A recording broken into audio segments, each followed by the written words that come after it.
Hi friends, అందరికీ good morning. నాగనిత్య పూజా vlogs కి స్వాగతం అండి. ఈ రోజైతే సోమవారం కదండి, మరి ఈ రోజు శివుడికి అయితే పూజ చేసుకోవాలి కదా. ప్రతి సోమవారం నేను శివయ్యకి అభిషేకం చేసి వాటర్తో పూజ అయితే చేసుకుంటా అండి.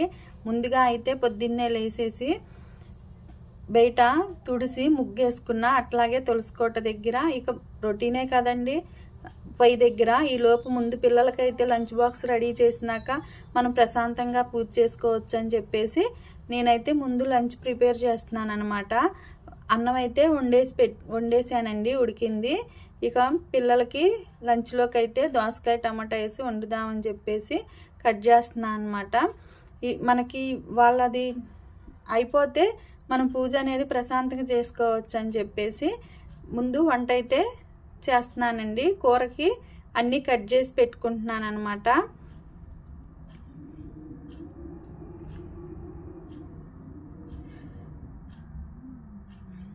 ఇంకా సోమవారం కంపల్సరీ నేను శివయ్యకి మాత్రం పూజ చేసుకుంటానండి.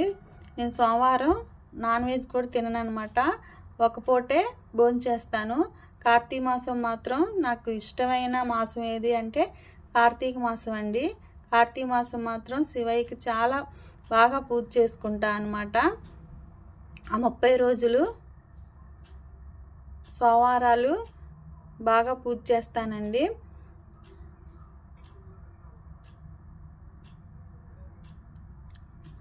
టమాటాలు కూడా కట్ చేసి కూర అయితే పొయ్యి మీద వేసేసాను.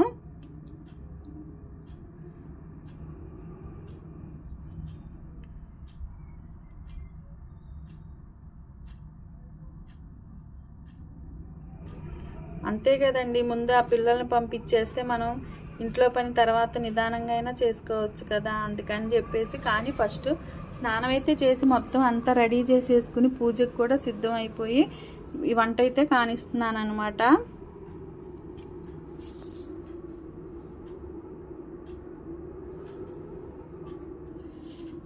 ఇంకా మనం వేడివేడి అన్నం బాక్స్లో పెడితే వాళ్ళకి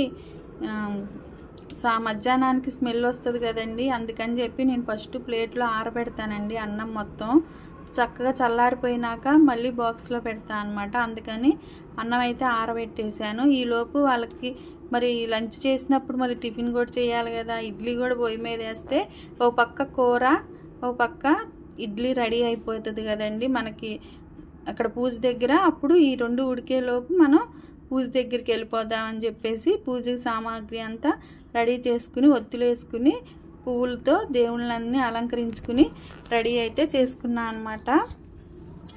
అమ్మవారికి కూడా పూలు పెట్టేసుకుని తులసికోట దగ్గర అంతా రెడీ చేసుకుని సిద్ధంగా ఉన్నాను. ఇంకా దీపారాధన చేసేసి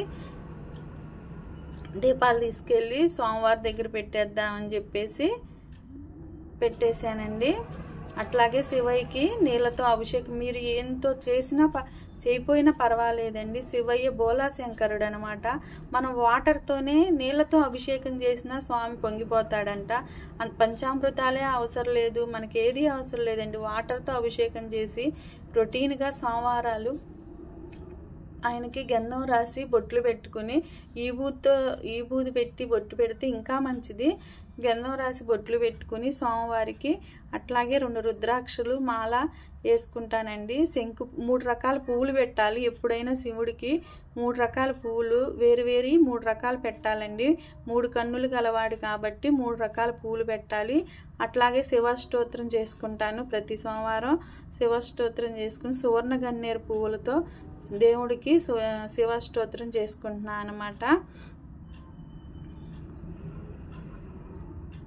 అష్టోత్రం కూడా పూర్తయిపోయిందండి. ఓం నమః శివాయ, ఓం నమః శివాయ, ఓం నమః శివాయ, ఓం నమః శివాయ, ఓం నమః శివాయ అన్న పంచాక్షరి అని నామాన్ని కూడా 108 సార్లు చదువుకున్న సోమవారం మంచిదే అనమాట. అది చాలా ఈజీ అండి. మనం ఏ పని చేసుకుంటా అయినా సరే 108 సార్లు ఈజీగా చేసేయచ్చు.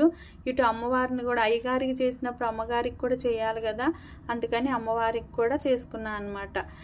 ఇక అంతా అయిపోయాక సోమవారికి కిస్మిస్లు ప్రసాదంగా పెట్టి ఇక రోజువారీ పూజ కదండి, మనం ప్రతిరోజు ప్రసాదం అంటే చేయలేం కదా. అందుకని చెప్పి ఇంట్లో ఏ ఉంటే అవి ప్రసాదంగా పెట్టొచ్చు. కానీ అన్నం ఉన్నా కూడా అన్నంలో బెల్లం ముక్క పెట్టైనా ప్రసాదంగా పెట్టొచ్చండి. నేనైతే కిస్మిస్లు ప్రసాదంగా పెట్టి దేవుడికి నివేదన ఇచ్చేసి హారతి కూడా ఇచ్చేసానండి. ఈరోజు